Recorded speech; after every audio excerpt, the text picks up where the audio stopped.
Acharam aí, segundo Reis 4? Tem um título aí, na sua Bíblia, em cima do versículo aí, do capítulo. Qual é o título? Hã? Segundo os Reis 5?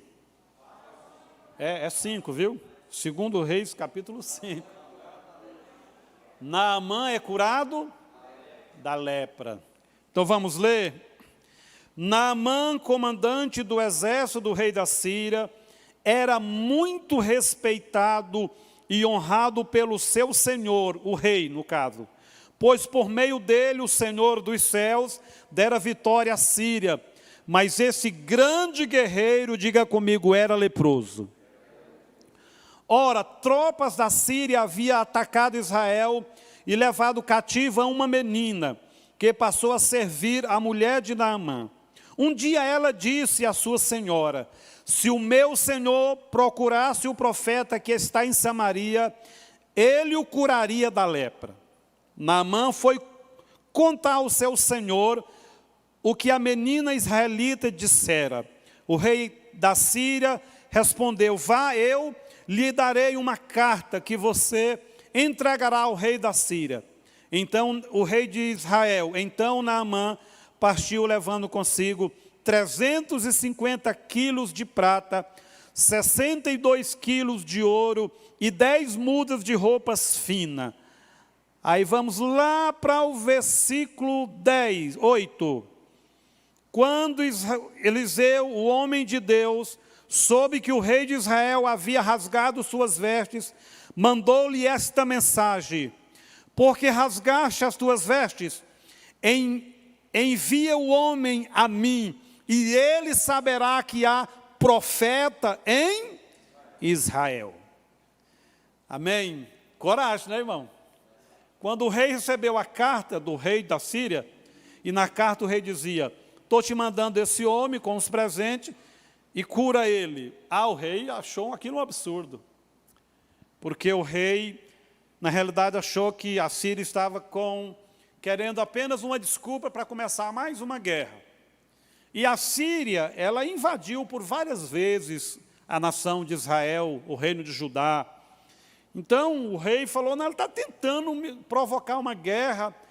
E era tempos difíceis, não era nada fácil aqueles dias.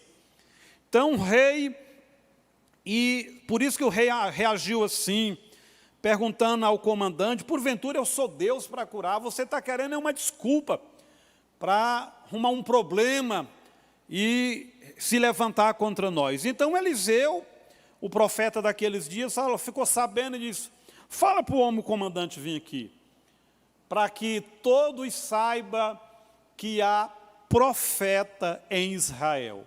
É uma resposta ousada, muito ousada, mas é uma resposta de alguém que sabia o que estava respondendo. Isso não foi um impulso, isso não foi aquela velha história de agir com fatalismo, com heroísmo, não. Pode mandar.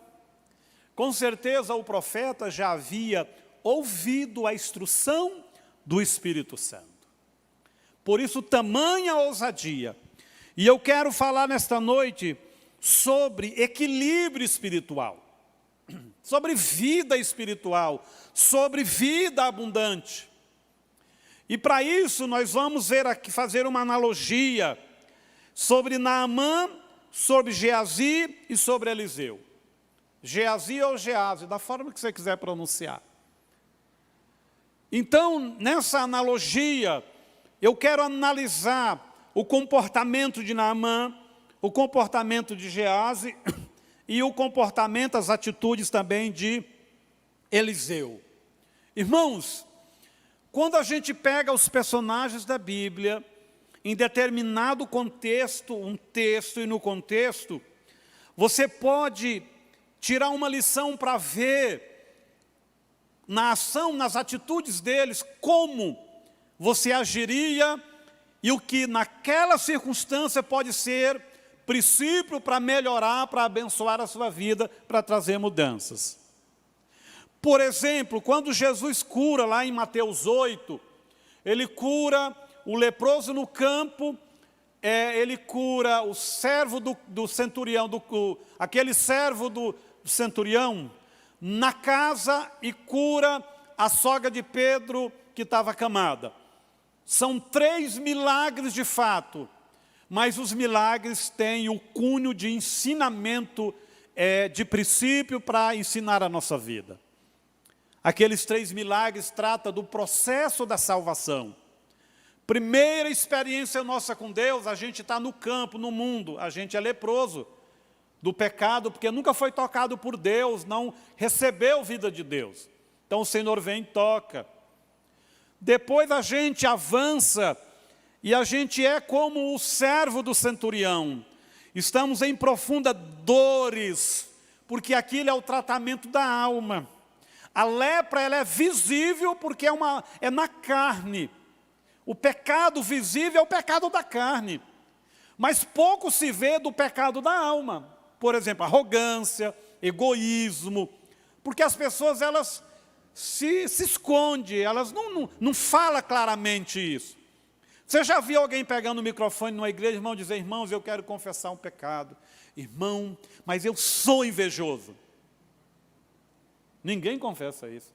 Não, mas eu sou egoísta demais. Não.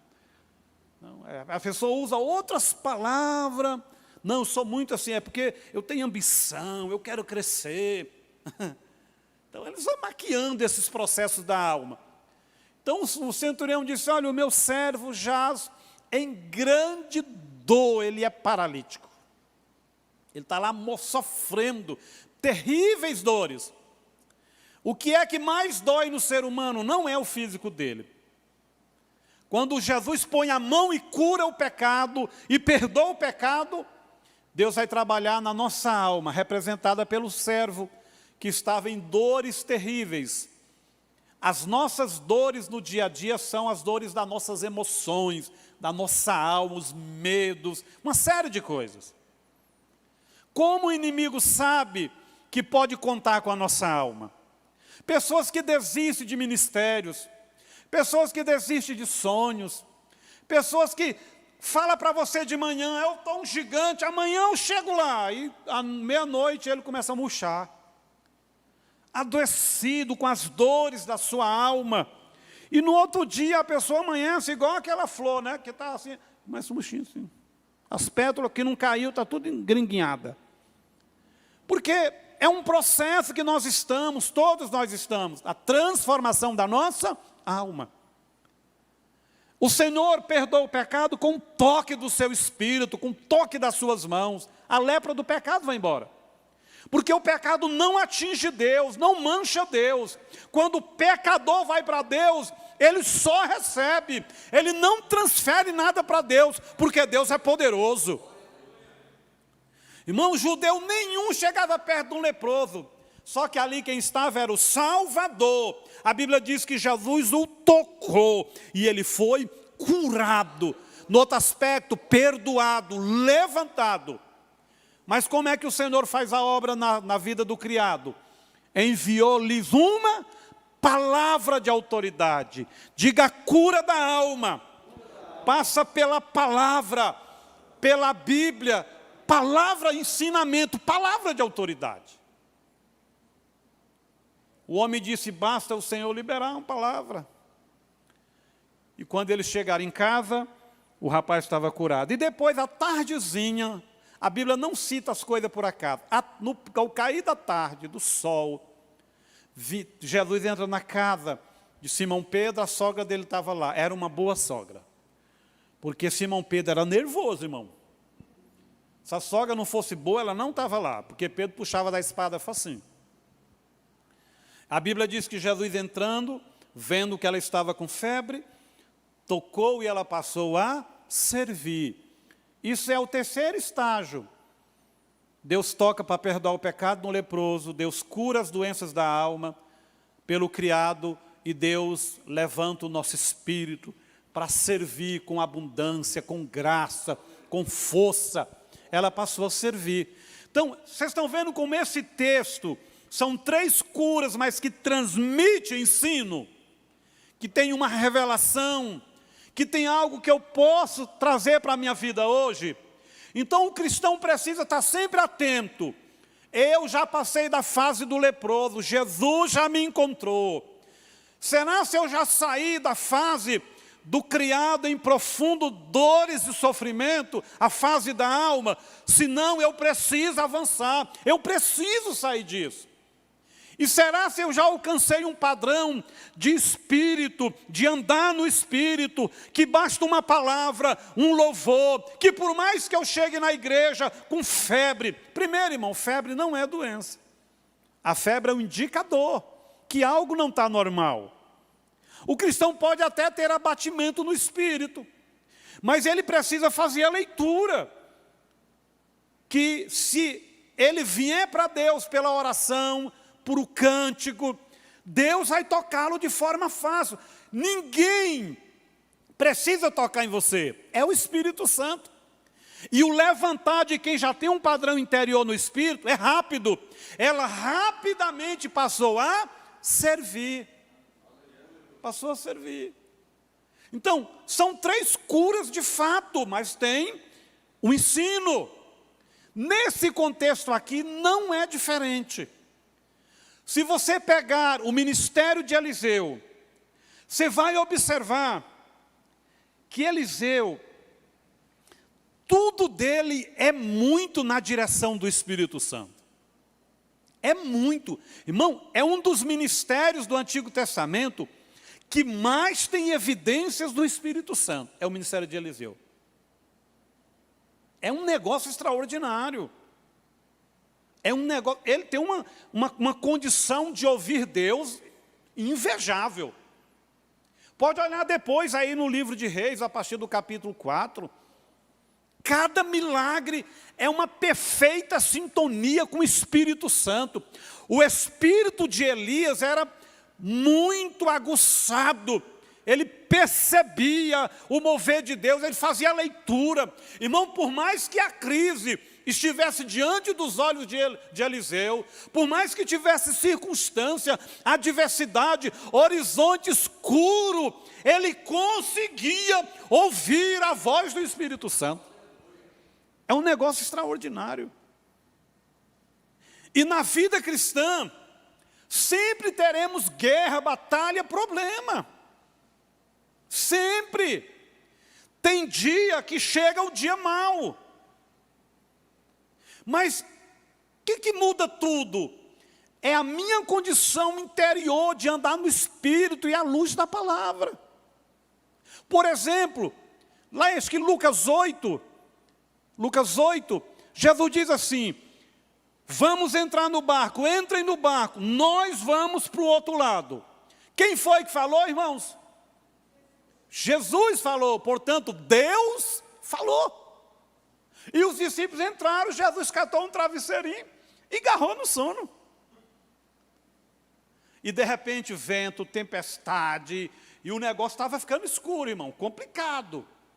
Porque os discípulos correm lá e dizem assim: mestre, tu não se importa que nós vamos morrer, afundar? Cataram ele e sacudiram. Sabe por quê? Jesus viu aquela tempestade antes de entrar no barco. Ele sabia que ela estava acontecendo, mas ele, irmão, não só estava no barco, ele estava em Deus. E ele já sabia qual era o final dela. Os discípulos estavam vendo o quê? Horizonte, escuro, guerra, medo, ansiedade, insegurança. Porque eles não tinham ainda um padrão espiritual, até pelo pouco tempo que andava com Jesus, é justificável, apesar de Jesus ter chegado a chinela neles. Falou, mas vocês são mesmo um homem bule. Porque bule é de pouca fé. Mas vocês não têm... Jesus falou assim, aonde que está a fé de vocês? Posta em quem? Tipo assim, eu já fiz tanto milagre perto de vocês não acordam, não? Olha, Jesus deu uma sacudida na fé deles. A Bíblia diz assim que Jesus levantou... Irmão, pensa numa cena que eu queria ver. discípulo agarrado em lona, agarrado em corda, Remo já tinha ido para o brejo, e está todo mundo se agarrando, outro jogando água fora. Jesus levantou, vento, mar, cessa. A Bíblia, eu acho linda a expressão, cessou o vento e a tempestade, e veio grande, diga grande bonança. Agora eu pergunto, veio grande bonança para quem? Para os discípulos. Porque Jesus já estava em bonança. Tranquilo.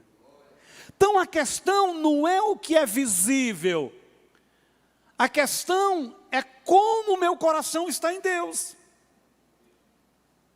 O que faz a diferença não é o que está acontecendo, se é grande, se é pequeno, se é complicado. A questão é, o meu interior está pronto, eu tenho sensibilidade espiritual, eu estou ouvindo o Espírito Santo, está latente na minha mente e no meu coração as promessas das Escrituras.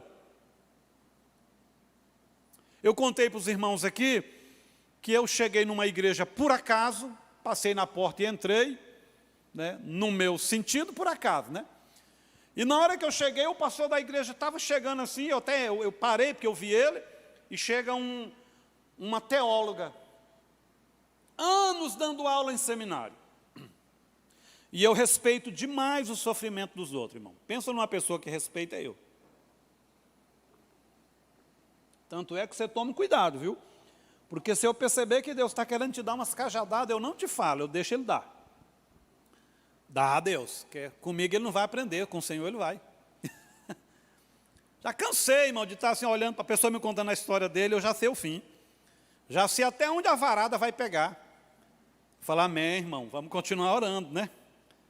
Porque Deus não mandou falar, então segura aí o negócio. E eu estou lá, e chega a mulher. E ela foi aproximando do pastor da igreja, e o pastor falou assim, como está fulano? Ela caiu de joelho, chorando, desesperada. Onde é que Deus está? O que aconteceu com Deus? Por que fulana morreu, Beltrana? Eu olhei para aquela cena, falei, Deus, eu devo estar muito carnal, muito insensível. Porque, irmãos, eu te falo a verdade, eu não compreendo um negócio desse, não. Uma cristã, uma mulher conhece a Bíblia indo e voltando, de ré, inglês, português, francês, aramaico, grego, perguntando aonde que Deus está. Deus não moveu um dedo do trono dele, irmão.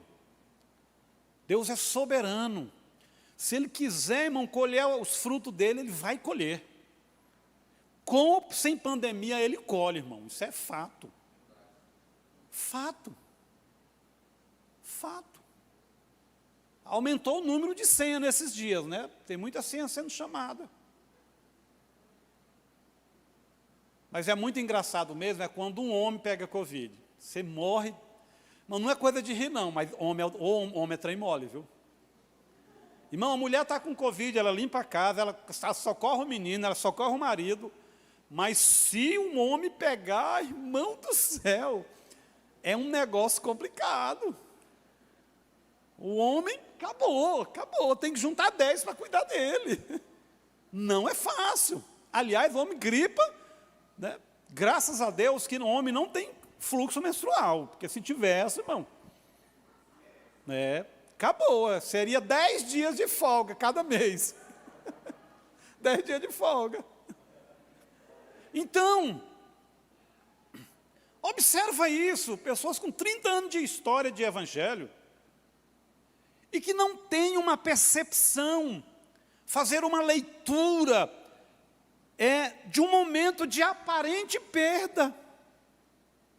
Porque, irmão, por exemplo, você tem um avô, uma mãe com 90 anos, crente fiel. O que está na mente de uma pessoa que tem alguém nessa idade? Daqui a pouco vai, irmão, e vai para uma melhor, vai para o céu. São homens e mulheres fiéis. Eu já visitei muita gente nessa idade, 88, 92.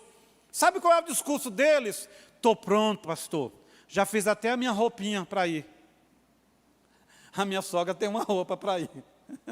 Vim falando dessa roupa. Mas não vai de jeito nenhum, irmão. No dia que ela parar de falar...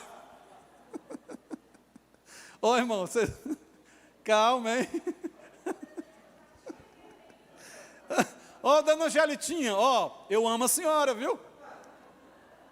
Eu estou só fazendo referência aqui, mas, ó, continua firme aí. Gente, a minha sogra é um show, viu? Eu gosto dela. Tem umas histórias da minha sogra muito boa. Tem que virar livro. Então, querido, a gente precisa dessa sensibilidade espiritual. Porque todos nós vamos enfrentar guerras, batalhas. Mas o que vai fazer diferença é o quanto eu tenho de Deus. O quanto de Deus está manifesto na minha vida. A Bíblia diz que Geazi está lá no monte com Eliseu. Aí ele abre assim a cortininha da tenda em cima do monte, devia estar numa campanha de jejum e oração. Aí ele olha assim e fala, meu Deus, a coisa ficou preta. Agora azedou. Agora azedou. Aí ele corre lá, irmão, o profeta devia estar em profundo, pondo o cordeiro no sacrifício. Vai lá e acorda o profeta. Profeta do céu, o monte está cercado de inimigos. Aí o profeta olha para ele assim, e fala assim, Deus, abre os olhos desse menino, para que ele veja o quê? Que mais são os que estão conosco, do que os que estão com ele. E Deus abriu os olhos do servo dele. E ele disse, eu vejo carros, cavaleiros e carros de fogo. Então, novamente, é o mesmo princípio. Geazi, nessa analogia, é aquela pessoa carnal, natural. Toda vez que vai abordar alguma coisa, ou ele faz mais uma besteira, ou abre a boca para falar besteira e não resolve nada. Não resolve nada. Não resolve. Então ele representa as nossas ações da natureza natural, da carne. Tudo que você tentar fazer para Deus, ou resolver as coisas espirituais agindo na força do braço, vai dar certo? Vai ser um Geazi agindo, vai ser o seu lado Geazi. Não funciona. O profeta disse, olha, o menino morreu, pega o meu cajado e vai lá. Ele foi lá, ele deitou, ele bateu o cajado no menino, e voltou. E aí? Está lá do mesmo jeito.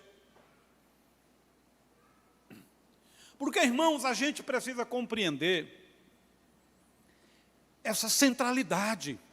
Deus age na vida do homem e da mulher a partir do espírito dessa pessoa, cheia do Espírito Santo, com as convicções da Bíblia. Se você for tentar viver a vida cristã, fazer a obra, com a força do físico, da inteligência, ou com a motivação da alma, você vai sofrer. Diga Naamã, representa as ações da alma. Geazi, as ações da carne. E Eliseu, ações do Espírito. Vocês perceberam? Nem Geazi, nem Naamã passaram 2% ou tiveram que resolver 2% dos problemas que Eliseu foi resolver. Não. Geazi tinha que resolver um problema com ele mesmo. Sabe aquele negócio que tem gente que não tem problema, tem gente que ele é o problema. É o problema. Era o caso de Jacó. Jacó não tinha problema, irmão. Jacó era o problema. Diz que o pessoal estava num encontro com Deus, né? E aí tinha um lago. E aí tinha um irmão no encontro com Deus. Toda a ministração que terminava, ele chamava o pastor. E pastor, e não sei o quê, e não sei o quê, e não sei o quê. Só era problema. Pecado e problema. Aí falou, pastor, você vai me ajudar a resolver o problema? Falou, vou, agora, tira a roupa aí. Como assim, pastor? Vou jogar o problema na água. Porque você é o problema. Que aí ele citou para o pastor aquele versículo, que Deus joga os nossos pecados no mar do esquecimento. E dele não se lembra mais. Falou assim, então tira essa camisa sua que está bonita, que eu vou te jogar lá dentro. Você é o problema. Porque por mais que ensine, por mais que você incentive, a pessoa está lá travada. Então, a questão, eu volto a dizer, não é o que eu tenho que responder, não é o tamanho do problema do gigante. A questão é o meu interior, minha vida espiritual com Deus, que vai fazer toda a diferença. Porque Eliseu, toda vez que ele enfrentou uma batalha, ele venceu no poder do Espírito Santo. Poder do Espírito Santo. Quando a mãe chega lá no monte e abraça os pés do profeta e diz, olha, meu filho está morto, deixei lá no quarto que eu fiz para você. E ele pergunta assim, vai bem com você e com a sua casa? Falou, vai tudo bem comigo, meu marido, está tudo bem. Falou isso para o servo, né? Quando chegou em Eliseu, ela ajoelhou. E ele disse para o servo, vai lá, porque o Espírito Santo não me fez saber o que passa. Mas grande é a angústia que está no coração dela. Quando ela chega, ela fala a causa, ele falou, vamos lá. Com a calma inexplicável. Calma inexplicável. Calma inexplicável. Irmãos, pensa num trem que me irrita, é a pessoa que gosta de dar notícia ruim, aí ele potencializa. Pensa num trem que me irrita esse negócio. O outro fulano liga e fala para a pessoa, fulano está sangrando um dente. Fulano perdeu uma banda da cara, está sangrando tudo. Pelo amor de Deus, nós somos agentes de Deus, irmão. Não é do caos, não. Mas tem gente que ama fazer isso. E estão sempre me encontrando. Aí eu pego, paro tudo, vou verificar. Não, pastor, extraí um dente, está sangrando aqui e tal. Mas não quebrou a metade da cara, não? Não. Ama dar susto na gente. Aí eu já estou com a alma tremendo. Ai, meu Deus do céu. Eu já até tracei a cena. Uma banda parece aquele robô que leva o tiro naquele filme, que nada mata ele. Exterminador do passado, do presente e do futuro. Irmãos, a gente precisa ser sereno no espírito. Porque tem gente que ama se fazer de vítima ou usar os outros para se fazer de vítima. Paciência. Calma. Calma. Então nós precisamos dessa... Porque, irmão, se você assusta com a notícia, a possibilidade de você não ter uma resposta de Deus é grande. Seu emocional já mergulha no negócio. Já mergulha. Então nós precisamos dar uma resposta para a sociedade. Como igreja, nós precisamos dar uma resposta para cada crise, seja ela pequena ou média ou grande. E para nós darmos essa resposta, a gente precisa manter o equilíbrio da nossa vida espiritual. Eu fico pensando, Jesus está lá, baixado, chega a mulher adulta, aquele monte de acusadores. Irmãos, ali era um cenário que se Jesus vacilasse com uma palavra, ele estava enrolado. Aquilo foi um dos piores testes para Jesus. Chegou assim, que ela ruasse, jogou a mulher lá, a poeira subiu. E perguntaram, mestre, na lei manda apedrejar, só que eles cometeram um erro. Tinha que levar o homem que tinha adulterado. E certamente, irmão, era um do grupo deles. Porque o tal do religioso é bom para acusar. Mas na hora de corrigir eles mesmos, ou de promover a cura, eles não têm. Porque só o Evangelho tem a graça de Deus que cura. Engraçado que o Evangelho ele pode acusar, mas ao mesmo tempo ele dá o advogado, ele dá a cura também. Por isso que só Deus pode acusar e julgar. Só Deus pode. Porque Deus, ele julga retamente, nosso padrão de justiça, ele tem o advogado e ele tem a condição de curar e resolver o problema. Então ele é advogado de acusação e defesa, o promotor, e o juiz ao mesmo tempo. Jesus na sua serenidade.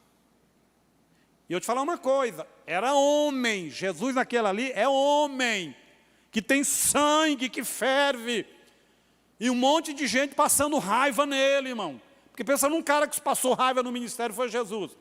Porque tinha um monte de fariseu que não parava de perturbar ele. Não parava. Jesus continua escrevendo. E aí, mestre, qual é a resposta? E bora! Um monte de gente com pedra na mão. Aquele que não tiver pecado, seja o primeiro a tirar a pedra. Silêncio.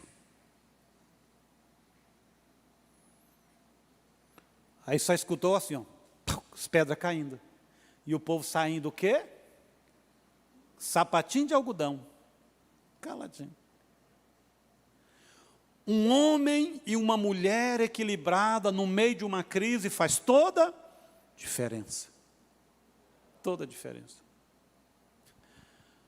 Ontem o pastor Everton falando para mim, na hora que ele saiu de lá, ele mandou uma mensagem.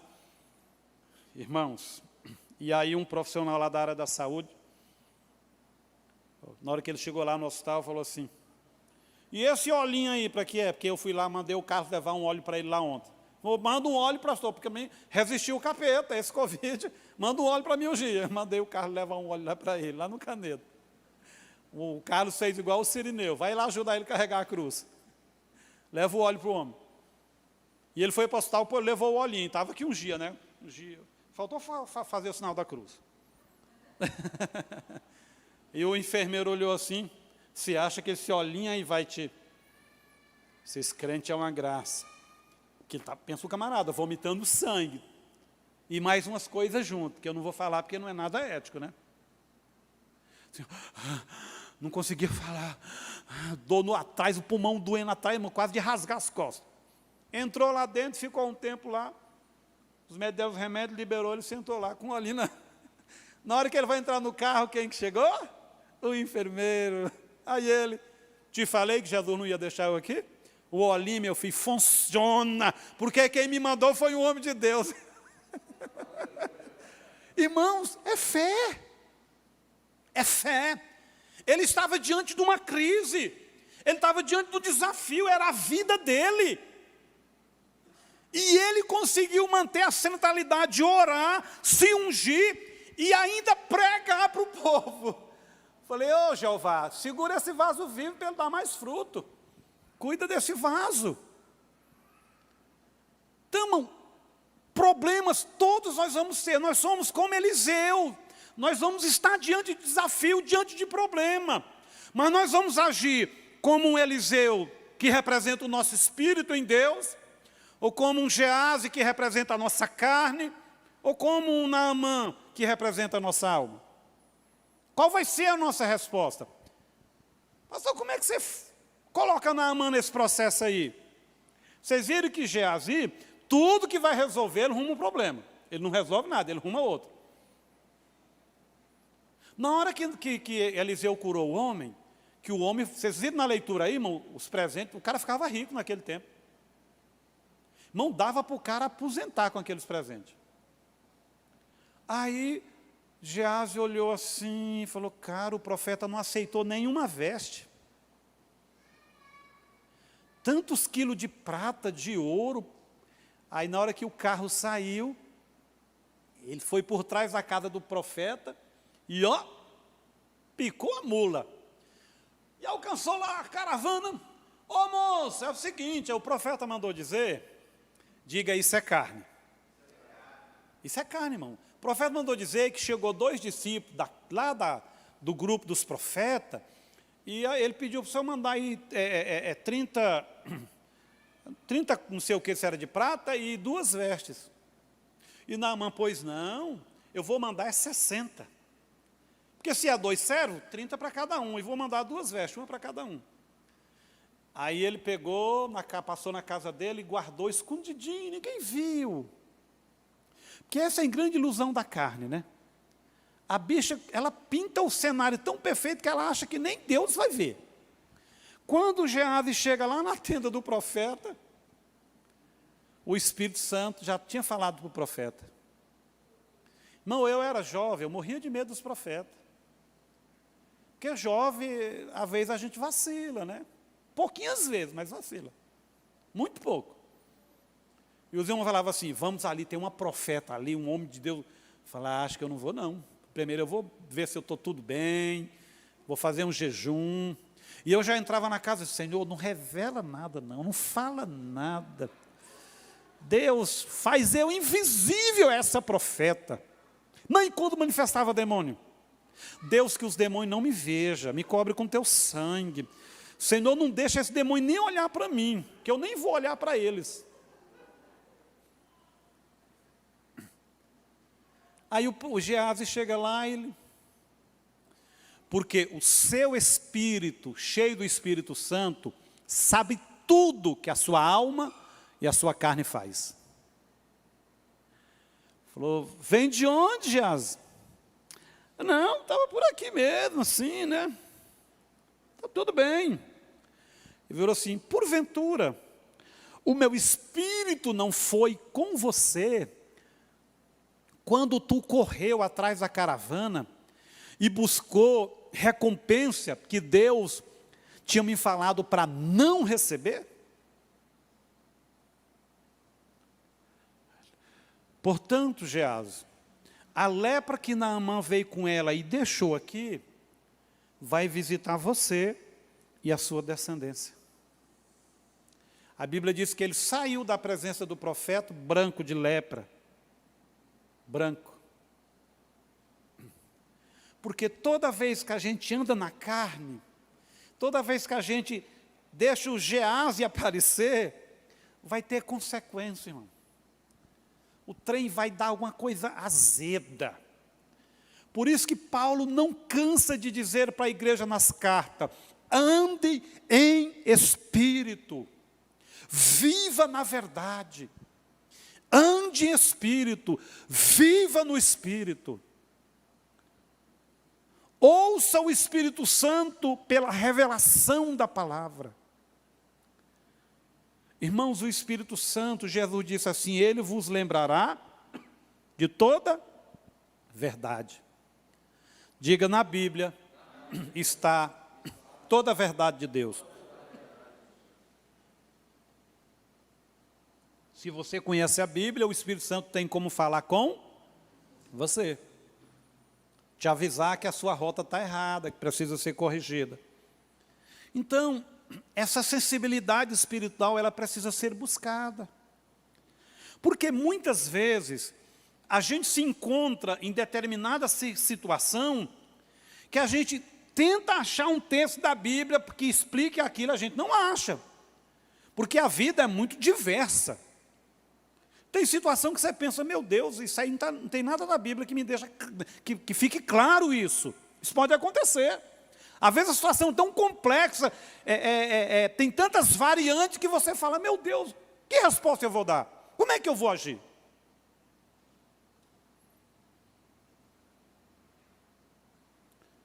Aí o que é que você precisa? Você precisa ouvir a revelação do Espírito, a direção do Espírito. Lembra das duas mulheres que foi falar com Salomão? Tiveram filho no mesmo dia, na mesma noite, chega lá as duas. Ó, meu menino morreu, e a mulher foi lá e trocou o menino, né? Deu aquele abacaxi danado. E está lá o Salomão olhando. Meu Deus, de quem é esse menino? Aí o Espírito Santo falou para ele assim, faz um teste. Traz o menino, vivo aí, ó. Pega um soldado desses que não erra nem uma mosca com a espada. O soldado levantou o menino assim, levantou a espada. Falou o seguinte, vai cortar o menino no meio, metade para uma, metade para outra. Já que o trem está difícil de resolver. Quando o soldado levantou o menino, a mãe verdadeira fez o quê? Não, meu senhor, pode dar o filho para ela. Falou, e você, quer que... Falou, não, um pedaço para ela, um para mim. Porque não era a mãe de fato. Falou, pode dar o menino, a mãe dele é isso aqui. Irmãos, são situações que a gente precisa de uma estratégia, de uma revelação do Espírito. Então, na sua vida você vai ter sempre esses três personagens, esses três princípios. Ou você age no Espírito como Eliseu, mas o Geazi vai estar ali colado. Não, faz assim. Ah, mas você vai perder. Ah, não, mas você merecia isso. Você vai ter a voz do Geazi. Ou você vai ter uma alma gritando como cheia de vaidade. Como a voz de Naamã. O que Naamã fez quando chegou diante do profeta?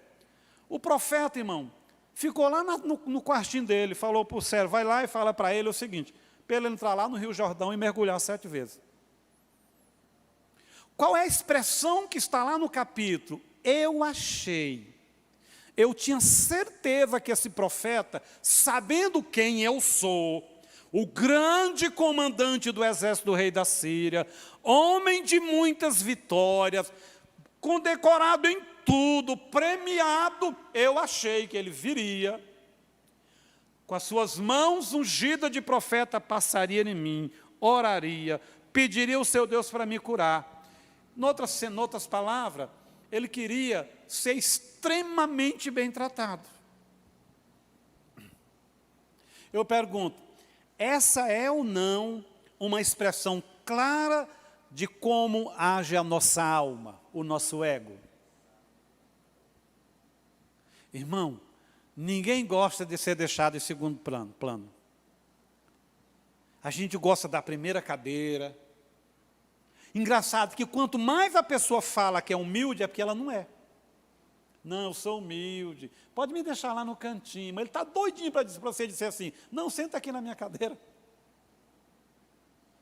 Porque as nossas palavras, ainda que você esteja falando de alguém, elas vão revelar mais você do que de quem você está falando. Isso é conceito de psicologia e de psicanálise. Já viu como é que Deus descobriu o pecado das pessoas? Deus começa a contar uma historinha rodeando a pessoa, já observou? Jesus com a mulher samaritana, começa falando de água, beber água. Ah, beber água. Todo mundo sabe que tem que tomar água, senão morre de sede. Aí quando ele fala para ela assim, a conversa vai andando, e Jesus doidinho para ela confessar o pecado, que ele queria salvar ela. E Deus, ele é muito cavalheiro, ele não chega e diz, você está assim, não. Ele fala, minha filha, eu estou te dando uma oportunidade. Se eu te der a água que eu tenho, você nunca mais vai precisar vir aqui. Ela falou, ai, Senhor, me dá dessa água. Esse também é difícil demais puxar água aqui nesse poço de Jacó, que Jacó deu a José. Aí ele fala assim, então faz o seguinte, vai lá e busca seu marido. Ela olhou para ele, eu vejo que tu és profeta. Falou, olha, você está com o 6º homem e ele não é teu. Tu já ficou com 5 e esse 6º não é teu. Ele começa para que houvesse uma retratação, uma mudança. Naamã ficou bravo. A Bíblia diz que ele ficou furioso. Mas montou no cavalo e partiu de volta. Mas aí Deus tem os seus agentes. Diz que um servo chegou e falou, seu Naamã, se o profeta tivesse te pedido algo muito difícil, você faria? Faria, porque o religioso age assim.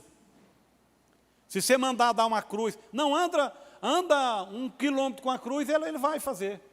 Mas ele tem dificuldade de obedecer a obra, a voz do Espírito, da verdadeira revelação.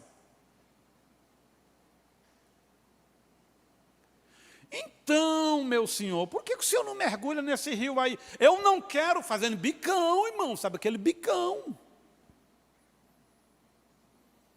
E a coisa mais feia é um adulto de bicão. Porque todo mundo que está próximo acha aquilo ridículo, mas ninguém tem coragem de falar. Mas que todo mundo está morrendo de vontade de rir, tá? Então, irmão, você é adulto, não faz bicão na frente dos outros não, porque você vai ficar feio para você. E todo mundo vai fazer de conta que não está vendo, mas está uma vontade de rir de você e está achando aquilo ridículo.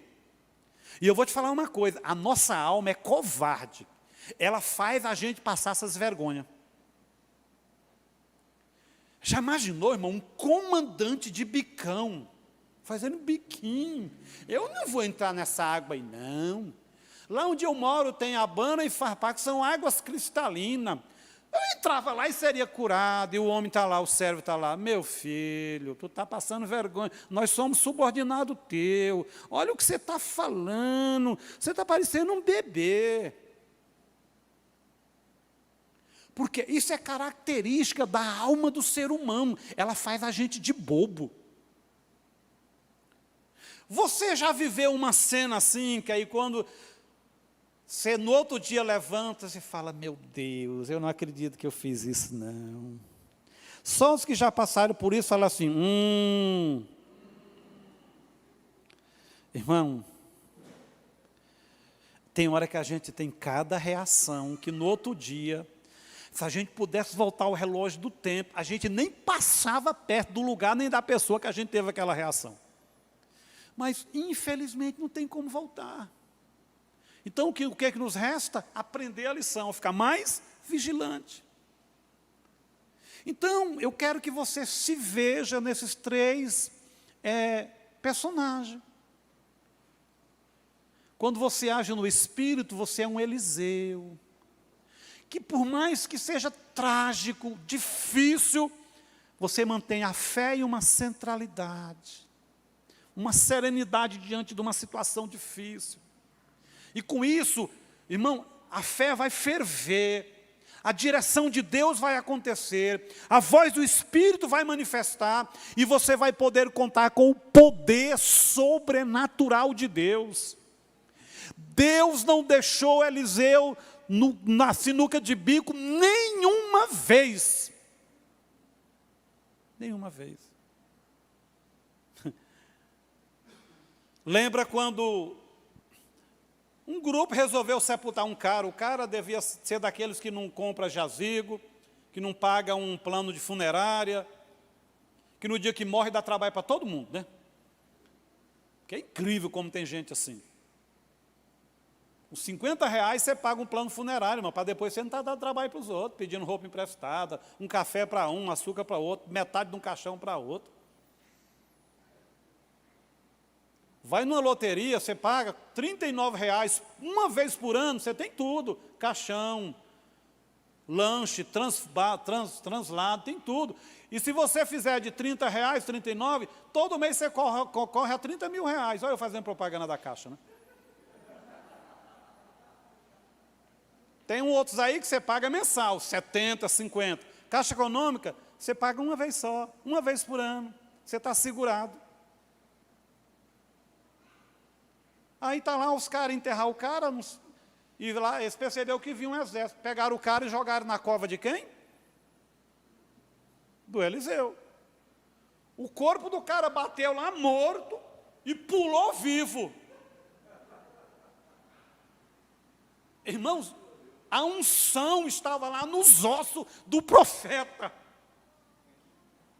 Diga, Deus não revoga, não retira o dom. Não tira não, Ele te deu, está com você. Deus sabe que eu e você podemos andar em espírito, ter uma vida espiritual equilibrada. Diga, eu tenho certeza que eu posso ser um crente mais espiritual. Por quê? Porque a Bíblia te promete e Deus quer. Se coloque de pé. Então não vamos agir como o Geazi, não, na carne. Nem vamos agir na alma. Irmão, o tal do Naamã, ele é tão uma figura tão parecida com os rompantes da nossa alma, que aí na hora que ele foi curado, ele vai ao rei e fala o seguinte, eu agora sou crentão, eu sou agora da empolgação. Eu quero o seguinte, eu quero levar umas mulas aí de terra para me fazer um altar lá onde eu moro. Já foi para outro extremo. Isso é alma, irmão. É alma. Uma hora você está maldizendo, porque esse Deus não me curou, e não sei o quê, eu queria aquele namorado, Deus não me deu, eu queria aquele emprego, murmurando. E de repente ele está crente, mais crente do que todo mundo. Isso é alma. Equilíbrio espiritual é equilibrado quando está cheio de Deus e quando está na guerra. A gente vê isso em Davi. Davi levantava de manhã, não catava da espada e torava de mundo afora. Pensa num homem que se você fosse inimigo de Davi, irmão, não passasse 10 metros perto de Davi não, que você não parava em pé não. Quando você pega um bom historiador e vai ler as guerras de Moisés e de Davi, você fala, Jesus amado. Irmão, o cara matava mais do que... Antigamente falava febre amarela, né? Virou nada perto dessa miséria que está aí. Mas Davi tinha um equilíbrio extraordinário. Davi chegava banhado de sangue, tomava banho, trocava de veste, pegava a harpa. Irmão, e mergulhava no trono de Deus. Vinha as mais lindas canções e os salmos, profecias e revelações. Então nós podemos estar diante da guerra mais terrível, mas descansar em Deus, desfrutar da presença, da graça de Deus. Da graça de Deus.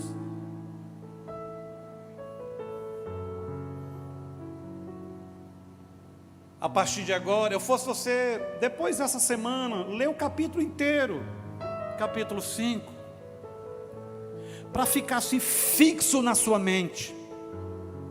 Amanhã você levanta e já começa às 6 da manhã. Deixa eu ver o quanto eu estou tendo do Eliseu. Eu estou no espírito? Deixa eu ver se eu estou muito na carne igual o Geazi. Deixa eu ver se eu estou meio almático igual o Naamã. É muito interessante quando esses princípios são pregados usando essas figuras que a gente não esquece. Diz que a ilustração é muito importante para o sermão, porque ela ajuda a fixar e ela te dá uma visão daquilo que é invisível. Daquilo que é invisível. Um jovem perguntou para um grande discipulador: o que é unção? Diz que estava numa sala de seminário e chegou lá o maior teólogo daquele país, daqueles dias. E os alunos ficaram tudo alvoroçados. Hoje eu vou fazer aquelas perguntas que ninguém dá resposta. Aí um deles falou: eu quero fazer uma pergunta. O que é unção? Ele falou: meu filho, é simples. Unção é o seguinte: alguns são, outros não. Um outro jovem foi perguntar para o seu discipulador: o que de fato é unção? Ele falou: meu filho, o dia que tu vê um boi cantando num fio igual um passarinho, e um passarinho comendo capim e fazendo barulhão do boi, isso é unção. Só unção para fazer um boi subir no fio e cantar igual um passarinho. Olha que ilustração que ele usou. Ele estava querendo dizer: unção é um negócio tremendo, sobrenatural. Então, meu filho, o dia que você vê um boi batendo as duas patinhas igual asa e cantando igual passarinho lá no fio de alta tensão, isso é unção. Só a unção de Deus para levar ele para lá e fazer isso. Irmãos, o que faz a diferença na nossa vida é a unção, e a presença de Deus manifesta. A presença de Deus, por princípio dos seus atributos, está em todo lugar. Quando você for orar, você fala: Deus, eu quero a tua presença manifesta. Porque foi isso que fez diferença na igreja primitiva. Deus já estava sobre a nação de Israel por promessa. Só que os discípulos oraram e diziam: Deus, nós queremos a presença manifesta. Não, aí Deus curou, Deus quebrou cadeia, Deus derribou impérios através da igreja primitiva. Deus derribou impérios. Os crentes da igreja primitiva era tão Eliseu, que quando os soldados vinham, quando a arena de Roma era aberta, eles entravam na arena cantando, olhando para o trono de Deus. Famílias inteiras ajoelhavam e começavam a cantar, e leão vinha, matava, o sangue corria. Eles eram como Eliseu. Eles sabiam em quem tinha crido. Nós estamos vivendo desafios, guerras, batalha, gemidos, mas o nosso Deus não mudou. Ele quer encher a igreja do Espírito Santo. Ele quer encher a sua casa, a sua vida, o seu carro. Quando você estiver no seu carro, você vai sentir a presença de Deus. Quando você estiver na loja, na empresa, no emprego, Deus te sustenta, Deus cuida de você. Para Deus não há crise para Ele não fazer milagre. Todo o ministério de Eliseu foi um ministério de guerra, de coisas difíceis. Porém, ele viu o braço poderoso do Senhor. Mateus 28:19, eis que eu estou convosco todos os dias, até a consumação dos séculos. E não é só estar sobre, mas está em. Ele é o nosso Emanuel. Não só Deus sobre nós, mas Deus dentro de nós. Você tem o Espírito Santo. O Espírito Santo que falou toda vez que Eliseu precisou. O Espírito Santo que com certeza avisou Geazi e avisou Naamã que eles iam pisar na bola. Ele está sobre a minha vida, sobre a sua vida. Queridos, que a sua semana seja uma semana ouvindo o Espírito Santo. Porque pode vir um Golias que vinha, a guerra que vier. Paulo disse assim: ó morte, aonde está o teu agrilhão, seja o que for, como você quiser chamar. Morte, cadê o teu poder, morte? Porque o crente não morre. Ele muda de estado para estar mais perto daquele que ele já glorificava na terra e glorificar mais fortemente quando estiver perto do Senhor. Diga: eu sou agente da paz. Queridos, até quando você vai dar uma notícia, dê no Espírito, seja justo, sereno. Faz igual o doido que o homem caiu do 11º andar, trabalhando na obra, e ninguém tinha coragem de dar notícia para a mulher dele, porque ela estava grávida. Tinha um doido que ficava lá perto, falou: não, eu vou dar notícia, eu sou bom para dar notícia. Então vai. Ele chegou lá e falou: boa tarde para a senhora, está grávida, né? Está perto de ganhar, né? É o seguinte, me mandaram aqui para dar uma notícia do seu marido. O que foi? A roupa dele caiu do 11º andar. Mas como assim? E ele? Infelizmente ele estava dentro da roupa. Você viu que...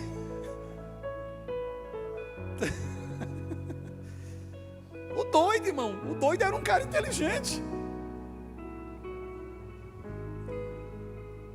A melhor coisa quando você é desafiado a enfrentar um problema é já começar orando. Vem cá, meu irmão, minha irmã, eu quero orar com você. E ora, o Espírito Santo toma o ambiente.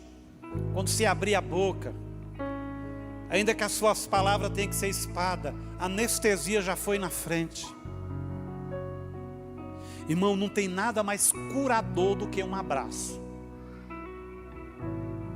Eu já vivi essa experiência de ir em velório, de profunda dor, comoção, e você abraça a pessoa. Irmão, eu já senti literalmente os braços do Espírito Santo. Pessoas que estão em luta difícil, você dá um abraço e dizer: meu irmão, a igreja está aqui, eu sou igreja, Deus está aqui, vamos!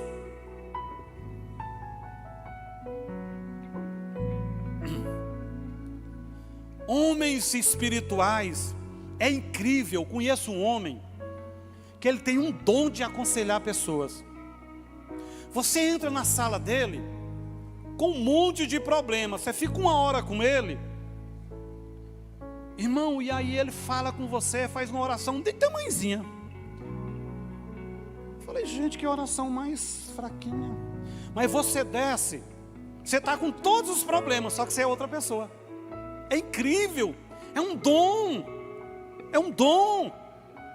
E você vai embora, se levanta e enfrenta o gigante. Porque a questão não é o que o Golias fala, o tamanho dele, a aparência. A questão é o que o Davi tem dentro dele. Uma voz que fala com ele e fala ao problema com a linguagem correta. A fala de Saul e do exército era: estamos perdidos, o homem é forte, é invencível, vamos virar escravo. Qual foi a voz que Davi ouviu? E qual foi a voz que falou através de Davi? Quem é este incircunciso? No original é o seguinte: dele foi tirada toda a proteção. O infeliz derrotado aqui é ele. No original é isso. Foi tirado toda a sorte de proteção. Irmãos, os demônios que estavam com Golias tremeram quando viram aquele menino. Porque o mundo espiritual se comunica numa linguagem real e verdadeira. O coração do Golias estava quebrado já, como os muros de Jericó. Quando o povo abriu a boca em Deus, o muro já estava todo minado, ele afundou. Diga: os meus problemas, as lutas, são como os muros de Jericó, já estão falidos, quebrados, a vitória é minha. Aleluia, aleluia. Nós fomos chamados para vencer. Sai da nossa frente todo mal, porque a Bíblia diz: as portas do inferno não prevalecem contra a igreja. Não prevalece. Nós estamos em Deus. O medo vai embora em nome de Jesus. O pânico, a doença emocional, a doença física, os levantes espirituais, a pobreza, as dificuldades financeiras vão embora em nome de Jesus. Em nome de Jesus.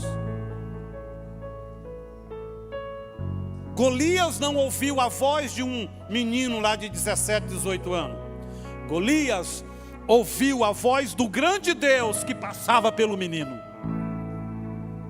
E é por isso que o diabo tem que respeitar, porque não é a sua fala, não é a minha fala, é o Deus que fala na minha vida e através da minha vida. Porque, querido, nós somos o galho da videira. O Espírito Santo decidiu nos salvar, enxertar na videira verdadeira.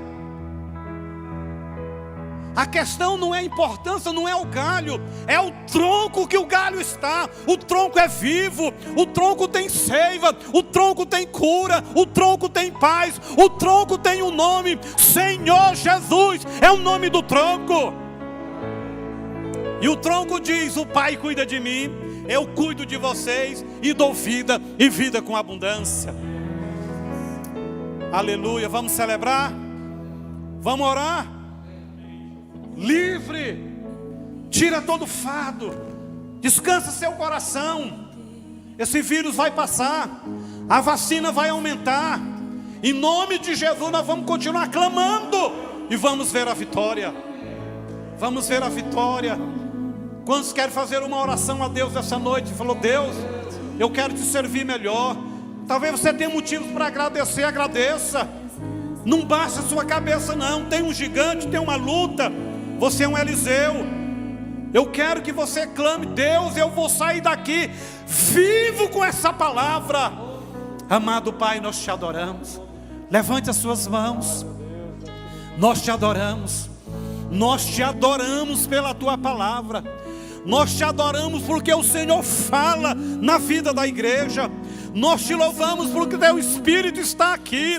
Senhor, está visitando cada pessoa pela internet. Está tocando agora. Há um mover de Deus, há um rio de Deus, há uma unção de Deus esta noite, nesse lugar, e há visitando as vidas que estão conosco.